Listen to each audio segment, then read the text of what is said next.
In questo video andrò a regolare la corsa su un manettino Shimano Ultegra R8020.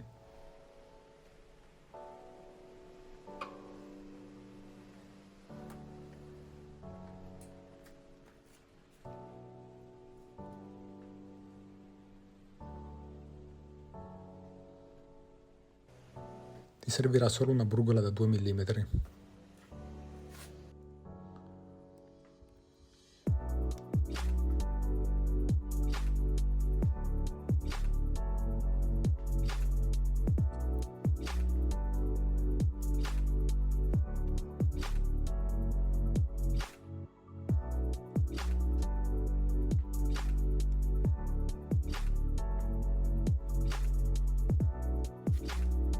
Se la corsa risulta ancora lunga, considera di fare lo spurgo all'impianto idraulico.